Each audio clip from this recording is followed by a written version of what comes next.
All right, you guys, welcome back. We're on to new chapters. I know. I can't believe it. We talked a little bit that last time, so we had to chop it up. But there's no rush. We're not rushed. This isn't rushing through the Bible. No, not at all. But I just want to say thank you to everyone that has subscribed, that has listened to the podcast, and we're so happy that at least just one person is getting something from this, because that's what it's all about. So thank you very much for kind of coming along this journey with us. So we are going to go through Genesis chapters 6 through 11, and if you haven't read it yet, go read it. We'll be here. Come back.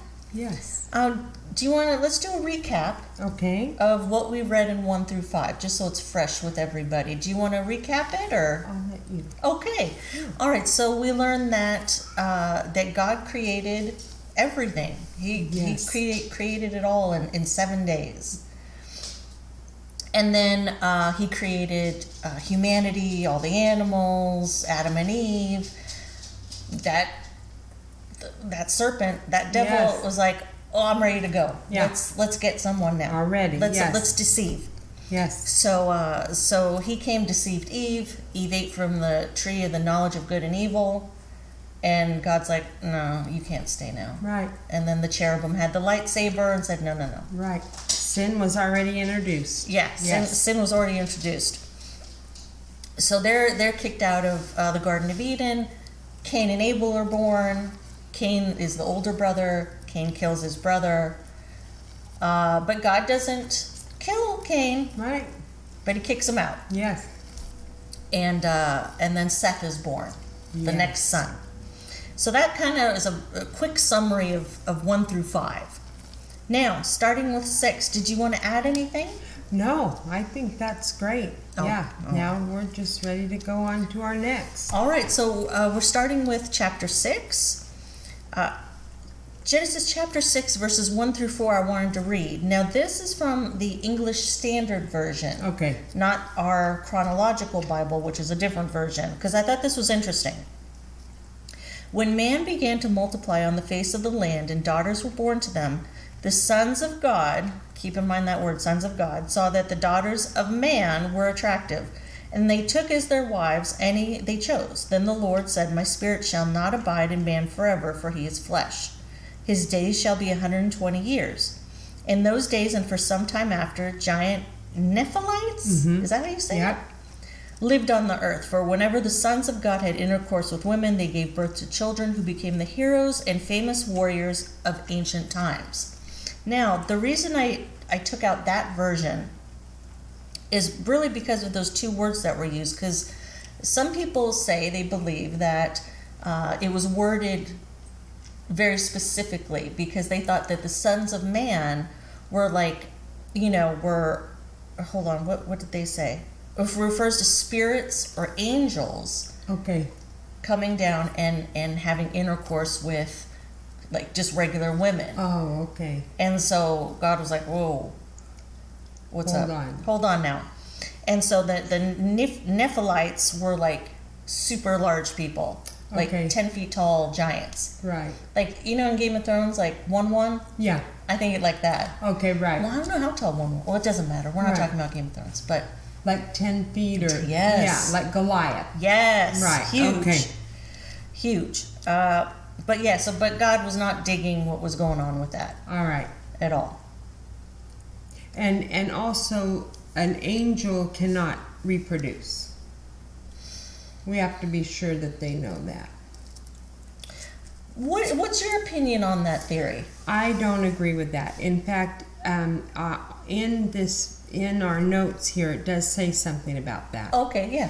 If I could read that. Some people have thought that the sons of God were fallen angels, but the sons of God were probably not angels because they do not marry or reproduce. Oh, okay. And some scholars believe that phrase, sons of God, refers to the descendants of Seth, who intermarried with Cain's evil descendants, which would have weakened the good influence of the faithful and increased moral depravity in the world. resulting in an explosion of evil. Because again, Cain killed the brother. Right. You know what? We're going to go with that. Forget what I said. I may just cut it out. I love that. I'm glad that we have two different ways, Yeah. And that's what's important when you're reading the Bible and when you're reading commentaries. It's good to look at different things and kind of, but the main thing is stick with the Bible. Yeah. That's the main thing to focus on, because everything else really is kind of. Yeah, there's lots of commentaries. Yeah, there's lots of ways to interpret things. Absolutely. Yeah. And even at church in our Bible studies, there'll be people will bring up different commentaries. There's all kinds of different, that's fine. Yeah, there is. Yeah. It's good. So as we move along in Genesis chapter 6, verses 6 through 8, so the Lord was sorry he had ever made them and put them on the earth. It broke his heart. And the Lord said, I will wipe this human race I have created from the face of the earth. Yes, and I will destroy every living thing, all the people, the large animals, the small animals that scurry along the ground, and even the birds of the sky. I am sorry I ever made them, but Noah found favor with the Lord. So now we have the first mention of Noah. Yeah. Now, why did God decide to take out the animals as well? I was thinking about this last night. I think that he was sorry he ever made anything.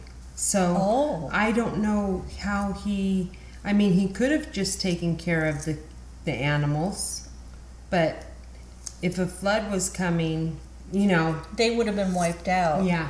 But I was just thinking about that, like, why not just keep the animals? Yeah. I don't know. I don't have the answer to that. But I think what you're saying is right. I think he was just like, ugh. I'm just disgusted. But then Noah had that, like a little diamond in his eye. He had favor. Of all people. I know. Noah. One. That's something. Yeah. Yep. And then, I'm sorry, go ahead. Did you have anything else? That's it, no. I like your top. That's very cute. It's Thank very you. fall. It's old. Yeah, I thought I'd wear it today. It's very nice. Thank you. So then moving on, Genesis chapter 6, verses 9 through 13. Noah was a righteous man, the only blameless person living on the earth at the time. And he walked in close fellowship with God. That's saying something. I don't know how many people were on the earth at that time. Right, but really, step by step it says, in faith as a living example to his generation. Mm-hmm. Yeah. Noah was the father of 3 sons, Shem, Ham, and Japheth. Yes. All right. Now God saw that the earth had become corrupt and was filled with violence. God observed all this corruption in the world, for everyone on earth was corrupt. So God said to Noah, I have decided to destroy all living creatures, for they have filled the earth with violence. Yes, I will wipe them all out along with the earth. But that's something that people had just fallen so far away. And imagine being the only one. Mm-hmm. Like if it was just you. Like you couldn't say, listen. There was no one to talk with. Yeah. So God provided Noah with the specific instructions on like very specific. Yes. On how to build this ark. And it was over 1.5 football fields long and 4 stories high. Gosh. Where do they have that real ark that they built? Is it in one of the Carolinas? Something. I want to say it's over there somewhere. Yeah. The Bible Belt. Yeah. Is it all to spec? I believe it is. Oh. I believe it is. That would be great to see. It would be interesting to see that. Just the grand scale of it. Yes. In Genesis chapter 6, verse 16, God tells Noah, but I will confirm my covenant or promise with you. So enter the boat, you and your wife and your sons and their wives. And wasn't it 8 people altogether? I believe so, yeah. Okay, so 8 folks. Yeah. And that's when God told Noah to bring 2 of every animal, even though that changes a little bit later, but it was 2 of every animal onto the boat, enough food for everybody, including the animals. And Now, I know this is a little sassy, but it really had me thinking. Do you think Mrs. Noah at any point was looking out like, what's going on? What's he doing? Well, I would have, but maybe the wives were more not so sassy. I bet you they weren't. I bet you they were so supportive back then. Yeah, and really, but then remember when the one said that she was going to get pregnant, she did kind of laugh. Remember, she was like in that other... They did have sass back then. They did. So she might have, but it doesn't say. She might have been happy to get him out of the house. Yeah. Honey, go build your ark. Go build it. Go build. Shem, Ham, Japheth, go help your daddy. Go help. Us women will stand here and make some unleavened bread. Yeah, some unleavened bread so we're prepared. Because, go right. And people were making fun of him. You know? Why? Of Noah. Like, listen, there's been no water. Yeah. I don't know why you're building a boat. You went off the deep end. Because they were ridiculing him. Poor Noah. He's like, I'm just listening to God. Yeah, I'm listening. And when because God closed that boat.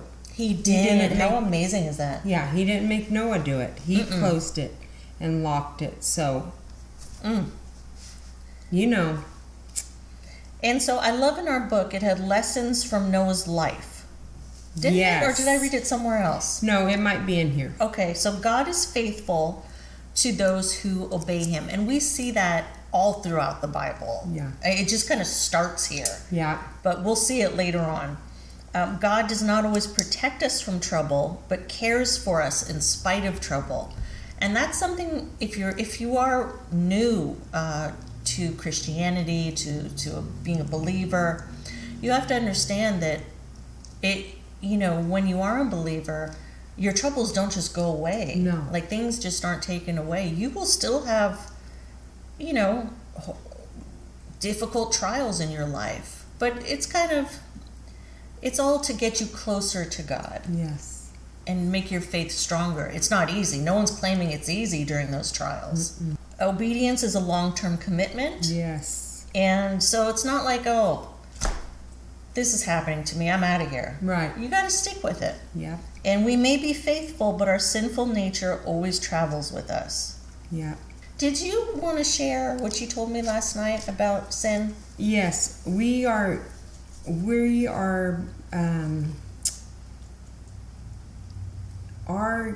God gave us free will, and it's more comfortable for us to be sinful. It's harder to be not sinful. So it is a struggle, but that's what we're called to do, is not be sinful people. God wants us to be pure and go away from our sin. So, but it feels more natural for us as humans to be that way. So it is a struggle, and if it feels that way, you are doing the right thing.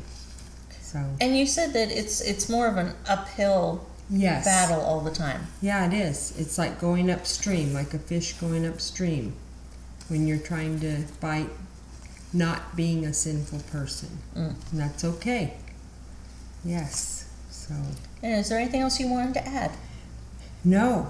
I just, God took care of the details of the job while Noah was doing his part building the boat.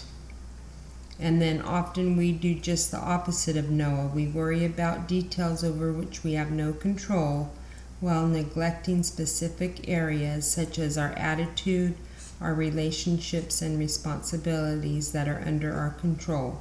Like Noah, concentrate on what God has given you to do and leave the rest to God. Isn't that the truth, though? We worry about so many things we can't control. Right. And you just have to pray and let Him know that He's in charge of it. Yeah. And He will take care of it. Yeah. Yes.